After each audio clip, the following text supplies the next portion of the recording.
What's happening, folks? Back with another reaction, back with some more J-drama score, and indeed, we're coming straight back to Okitegami Kyoko's Memorandum, which I've started a watch-along for on Patreon, and there's at least a few people involved. I'm very excited about this.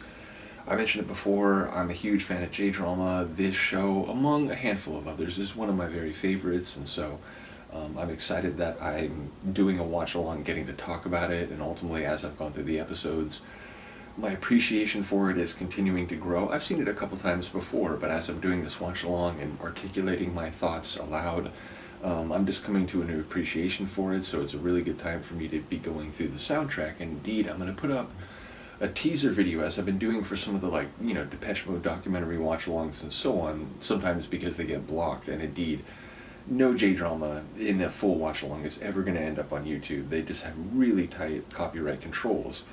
But what I'm going to do is post a couple-minute video of the intro to the first episode of the watch-along on YouTube, and maybe there'll be a few people who will go over to Patreon and join us on the journey through the show, which at this point that I'm shooting is about halfway done. I think there's 11 episodes and I'm done with 5, so in any case, we are going back to the 2015 show Okitegami Kyoko's Memorandum and the soundtrack, and I realize there are two people on the soundtrack I keep mentioning, Suihiro Kenichiro and then Sasano Megumi.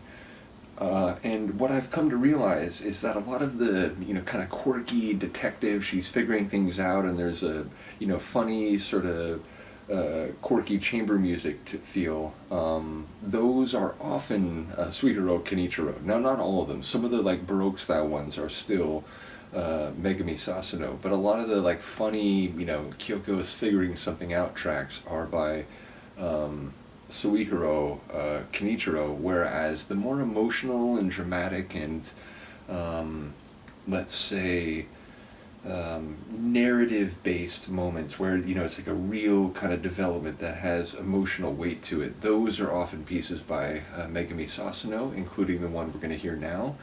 It translates to Cause and Effect. It's a tune that really catches me, I've noticed, as I've gone through the episodes, because it's often accompanied by new information or new perspective of an emotional character, and or it relates to the perspective of the main character Yakusuke, whose name means misfortune. Oftentimes when he suddenly realizes something that makes him emotional and he gets sort of overly sympathetic, not overly, but very sympathetic toward a situation or a person, this track will come in.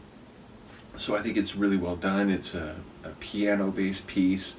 And yeah, bottom line, not only am I enjoying hearing these tunes as I go through the soundtrack, but this is one that, as I said, in the first 5 episodes, has sort of caught me in the feels, as the kids used to say, a few times. So let's hear it. This is Okitegami Kyoko's Memorandum, a show from 2015, and this tune from the soundtrack is by Megumi Sasano, and it is called Cause and Effect, or at least that's what it translates to.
word sublime is made for sounds like this.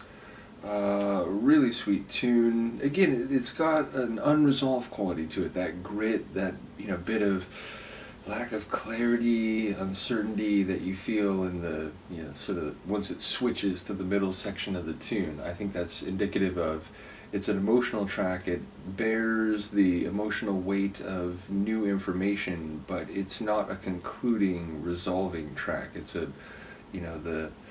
the situation and emotional outcome of all this remains ongoing, is the sort of sentiment that I get. So really sweet composition. Again, shout out to both of them, but Megumi Sasano's compositions on this soundtrack are unbelievable.